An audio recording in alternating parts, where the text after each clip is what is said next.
As part of Black History Month, we are highlighting a highly successful theater and TV director turned author, Sheldon Epps, who was the artistic director of the Pasadena Playhouse for 20 years, has just written a new memoir, My Own Directions, a black man's journey in the American theater. And Sheldon is joining me live in studio right now to talk about it. We're so thrilled that you're here. Good morning. Thank you for having me. We'll try to get talking and warm things up because yes, I just heard about that great Pasadena bookstore. Maybe my book will end up there. Wouldn't that'd be a full circle moment, wouldn't it? There you go. Synchronicity. Yeah. There you go.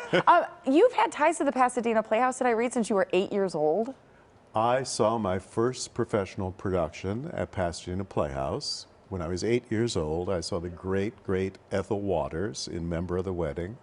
Then years later, I wound up back there directing and eventually became artistic director for 20 years. So it's been a real home for me. That's for a awesome. long time. Yeah. We love hearing that, especially being based here in Los Angeles, that you can go to something and have it just become such an integral part of your life journey. Right, and it's such a beautiful theater with such a great history. So I'm proud to be part of that history. Well, Sheldon, you have an amazing history. You've directed some tremendous television shows.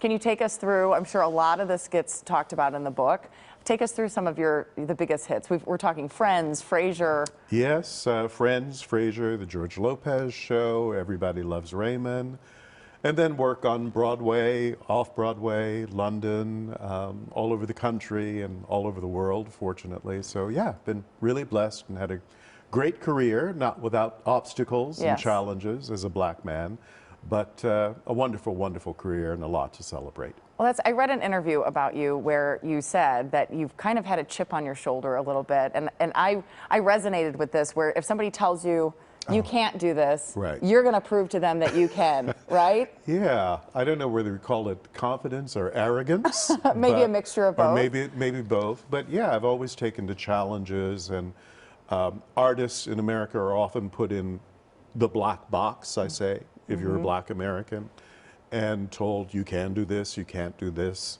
you can be a leader, but you can't be a real leader. Right. So all of those things just inspired me and told me to go further and fight to get out of the black box to do the things I really wanted to do. Is that why you wrote this book?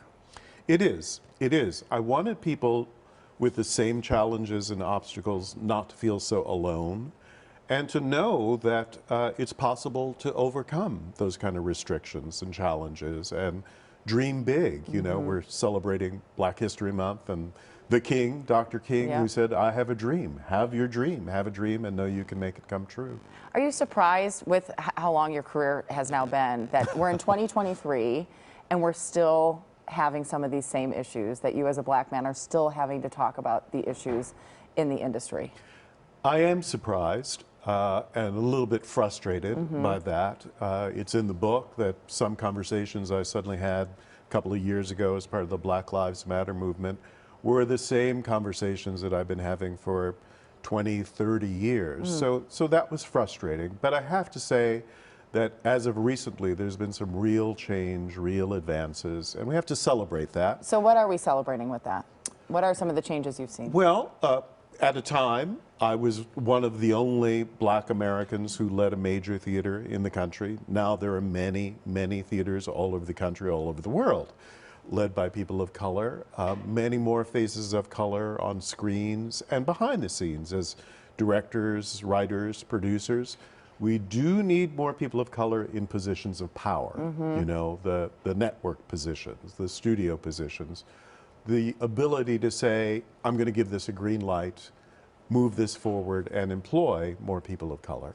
Well, I hope your book inspires people to to see that the dream can come true and that those positions are out there and available to them. So thank you. Sheldon Epps, thank you so much for being with us. We really appreciate you being here. It's been a pleasure. Great to talk to you. Well, you as well. I can't wait to pick up the book. And you can find out more information about Sheldon and his new book by going to kcalnews.com, clicking Seen on TV.